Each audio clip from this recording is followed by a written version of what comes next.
Bom dia, boa tarde, boa noite. Não sei que hora vocês vão ver esse vídeo, mas tá valendo, né? Vamos lá. Hoje nós temos uma aula referente a um assunto muito interessante chamado connectors, né? Conectores. Então, palavras que ligam uma oração a outra em determinadas funções. E aí, nesse caso, a gente vai ver cada uma delas, tá certo? É necessário saber também a questão do, como é que eu posso dizer assim, do contexto, tá? Vamos supor que peça para você completar a frase. Aí você tem que ver, na realidade, qual dos conectores seria o mais adequado para cada frase, né, falada, ok? Então, vamos lá. Nesse caso aqui, vamos iniciar a nossa aula e nós vamos ver justamente eles. A questão se é adição, se é contraste, né? Se é negação, enfim. Então, English, Specialist Teacher Jorge Aires de Araújo, Secondary High School only. Connectors. Connectors. What are they? O que são eles? Né? Eu já tinha falado. São palavras que ligam uma oração a outra, fazendo com que tenha um enredo melhor, né? E o que? Why do you need them? E por que nós precisamos deles? Vamos ver? We need them because. Nós precisamos deles por quê? Por conta que eles fazem essa junção. Ele como se fosse um quebra-cabeça, ele interligasse. E aí eles acrescentam, eles unem as ideias, eles mostram como aquelas ideias são relacionadas umas com as outras. Então, uma parte de oração é a outra parte juntando para formar uma única oração, ok? Eles também nos ajudam a organizar nossas ideias. É mais fácil para o leitor seguir, para entender o enredo, ok? Então, geralmente a gente tira, vamos supor, tem duas orações separadas, tem que seguir separadas por um ponto. Então, eu tiro aquele ponto e coloco o conector para dar uma ênfase. Pode ser também com vírgula e tal, que a gente vai ver no decorrer, tá certo? How can we link these sentences? Como a gente pode ligar estas frases? Aí temos aqui, ó. Life in Israel is challenging. Life in Israel can be really exciting. Preste atenção. Nós temos duas orações aí que uma palavra é Israel. Vamos juntar as duas. Então, não vai precisar repetir a palavra Israel, né? Então, olha como é que vai ficar. Despite the fact that life in Israel is challenging, it can be really exciting, né? Então, nesse caso aí, despite, que é um conector, você pode verificar que aqui tem uma vírgula, né? Isso quer dizer o quê? Que eu posso inverter essa oração, colocar na frente e perder a vírgula. Tipo, it can be really exciting, despite the fact that life in Israel is challenging. Ok? E aí, nesse caso, esse despite seria o quê? A despeito. Apesar de, né, apesar do fato que a vida em Israel é um desafio, pode ser, na verdade, excitante, né? E aí, assim, evenfold, life in Israel is challenging, it can be really exciting. Então, da mesma coisa, mesmo que, embora, né, evenfold, tem essa tradução. Life in Israel is challenging, however, can be very exciting. Então, no caso aí, o however também tem essa mesma tradução, de que, de qualquer forma, mas, porém, todavia, e etc. Então, assim, a vida em Israel é um desafio, entretanto, no entretanto, pode ser muito excitante. Ou, todavia, pode ser muito excitante. Ok? Então, read it is in different ways. Né? Espere a modo diferente. Por exemplo, life in Israel is challenging, therefore, it can be very exciting. Esse therefore Aí, seria então, que a gente poderia também colocar o so. Então, lá, o then também. Life in Israel is challenging. Therefore, it can be very exciting. A vida em Israel é um desafio. Então, pode ser muito excitante. Ok? Vamos lá. Estamos aqui. How can we link these sentences? Como é que a gente pode fazer, ligar estas orações, estas frases? Então, temos aí. I went to the party. The music wasn't good. I decided to stay away anyway. I met my friends. We had a great time. Eu fui a uma festa e a música não era boa. Eu decidi ficar um pouco mais e encontrei meus amigos. Nós tivemos um grande momento, né? Então, nesse caso aí, a gente vai colocar os conectores, os link words, as conjunções. E aí nós temos o seguinte. Vamos escrever essa frase, vamos tirar o ponto, né? Vamos mudar algumas coisinhas e vai ficar assim. I went to a party, but... Mas, né? The music wasn't good. Quer dizer, eu fui a uma festa, mas... né? Perdeu já o primeiro pontinho ali. Mas a música não era boa. Eu decidi ficar um pouco mais por conta que encontrei meus amigos e nós tivemos um grande momento, né? Então, a gente agregou aí os conectores para dar um sentido melhor ao texto, né? À oração. E ficou melhor, né? Não precisou separar tanto com pontos. Aí, nesse caso, a gente só separou com 2 pontos. Um ponto continuativo no good e um ponto final no time. E o texto ficou muito melhor.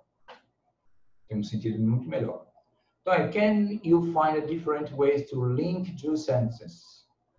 Como é que a gente pode encontrar formas diferentes de ligar estas frases, né? Aquelas frases.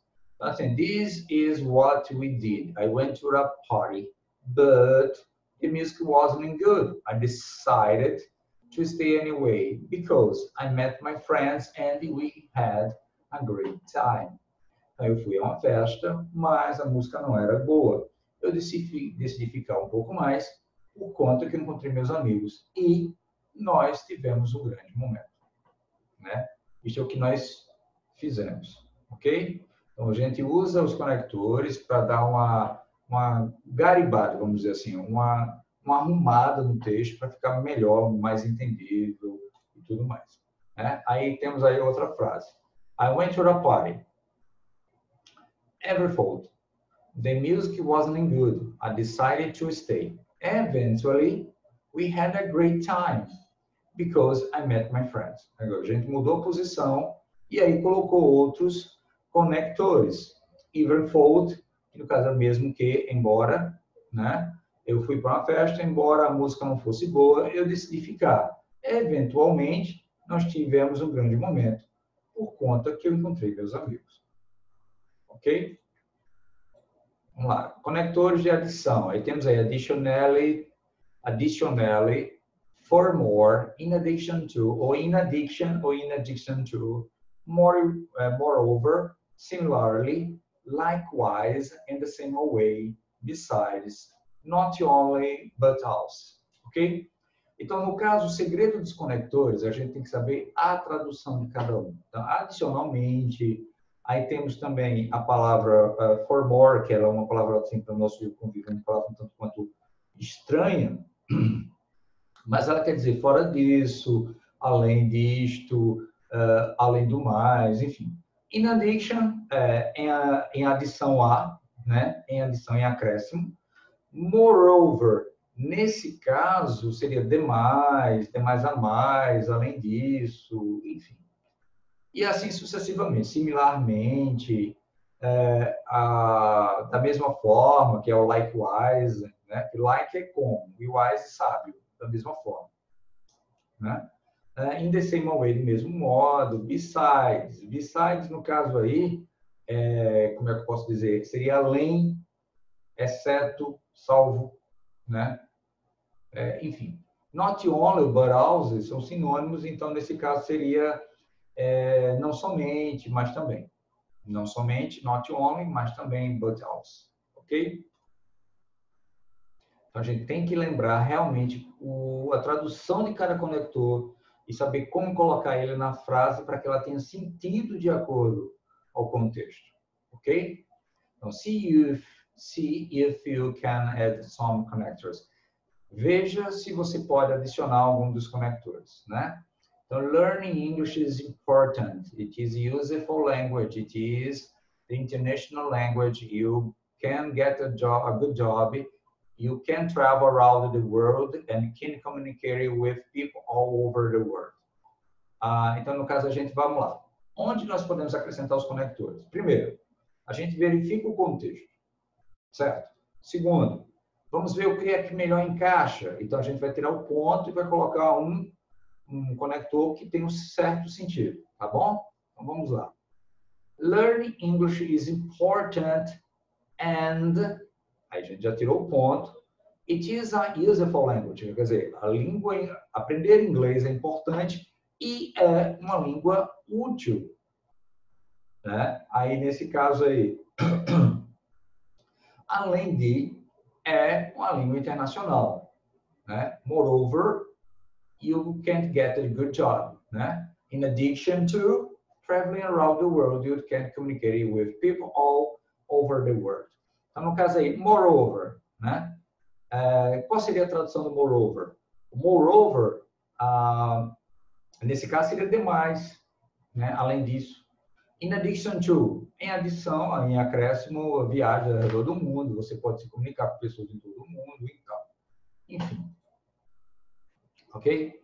Conectores de contraste, que transmite uma contrariedade que foi falado. Então, however, entretanto, todavia, né? Temos o nevertheless, que seria todavia também, although, que seria embora, ainda que, enfim. In contrast to, em contraste a, ou on the other hand, por outro modo, né? Porque se a gente for traduzir ao pé da letra, on the other hand, seria por outra mão, né? Então, de outra forma. Whereas, while, então, whereas, no caso, seria, como é que eu posso dizer assim, pode ser traduzido como objeção, se fosse substantivo, mas nesse caso aqui, como é um conector, ele vai ter o enquanto, que, apesar de que, então, while são sinônimos, tá? Então, whereas e while são sinônimos. Né? Se a gente fosse traduzir while à parte, sem contexto, seria enquanto, tá? On the contrary, né? No contrário. Então, conectores de contraste, né? Então, aí temos um exemplo. Always use a comma after however and therefore. Nesse caso, toda vez que a gente usar however ou therefore, tá? A gente vai usar uma vírgula. Né? Diferente, por exemplo, de usar even though, despite, in despite of, etc. Tá? Então, temos aqui, ó. I don't like when it rains, however, we desperately need water in Israel. Eu não gosto quando chove. Entretanto, nós desesperadamente precisamos de água em Israel. Né? I don't like when it rains. Eu não gosto quando chove. Entretanto, né, todavia, nós precisamos desesperadamente de água em Israel. Ou I don't like when it rains. However, we desperately need water in Israel. Né? Então, a questão do entretanto. Aqui ficou maiúsculo porque veio depois do ponto. Aqui, no caso, tem um ponto e vírgula, então vai ficar minúsculo. Ok? Então, sempre usa a vírgula depois de however e therefore. Ok? Aí temos agora aqui o uso de although, everfold, despite, in despite of. O que significa? Although e enfold, ele significa embora, ainda que, mesmo que, então. O despite e in spite of, nesse caso, ele significa apesar de, não obstante. Ok? Então, a gente tem que ver sempre o contexto. Então, aqui, o errado, although that, né? O correto seria apenas although. E aí eu digo, I hate rainy days. Mesmo que eu deixe dias de chuva, nós precisamos desesperadamente de água em Israel. Tá? E aí o outro, Despite that it was raining, esse that aí não coloca. Mesmo que quando a gente for traduzir, tenha que colocar, mas em inglês não coloca, ok? Então, despite the rain, né? Entretanto a chuva, nós fomos para uma caminhada. Embora estivesse chovendo, nós fomos caminhar. Ok? Então, nesse caso, não usa o complemento da frase. Não precisa. Fica subentendido, né? A frase substantivada. Então, prática de conectores, enfim. Aí temos aqui mais referente a causa e efeito, therefore, consequently, as a result of, thus, for this reason, because of, in order to, so that, né? Então, o therefore, aí no caso seria então, consequentemente, como resultado de, por esta razão, por conta, por ordem, por pedido, enfim. A gente tem que, como eu falei, a gente tem que saber a tradução de cada um para a gente saber se é contraste, se é adição, se é negação, se é causa, se é efeito, enfim. A gente tem que saber, tá? Então, não tem uma regra, basicamente. A gente tem que saber o que significa, né? Com exceção do however, do therefore, que a gente coloca sempre vírgula depois, o resto é necessário apenas a questão do conhecimento, do que significa cada um. Desculpe. Conectores de sequência é quando a gente determina primeiro, segundo, terceiro, o próximo, depois, finalmente, eventualmente, antes que, etc. Aqui, ó. First, in the first place. Primeiro ou no primeiro lugar. Second, segundo, ou segundamente. Third, e assim sucessivamente, né? Terceiro. Next é próximo. After that, ou afterward, quer dizer, depois que, e eventualmente, finalmente, antes que, e assim vai. Temos mais estes aqui também, fortunality ou unfortunality, felizmente ou infelizmente, sortudo, obviamente, por exemplo, por tal qual, e assim vai. A gente tem que saber o significado. Ok? Então, ficamos por aqui, né? Temos o textozinho, mas aí a gente vai deixar para depois. Na realidade, o que eu queria que vocês fizessem era estudassem cada conector e soubessem como colocar ele nas orações. Tirando o ponto, colocando ele corretamente. Como é que pode cair na prova isso, né? Pode cair para completar frases, para você marcar a alternativa que melhor completaria, para você produzir frases com os conectores, para traduzir, enfim, produzir um textozinho pequeno em cima disso, tá? Então, foco, estudo, tem que saber a tradução, porque aí facilita a vida. Quanto mais você souber vocabulário, mais fácil fica para você responder as questões, tá? Então, por isso, encerramos aqui hoje, tá? Espero que vocês tenham uma excelente semana. Que Deus abençoe vocês, tenham provas maravilhosas, tá? E let's go, guys. See you later. Bye, bye.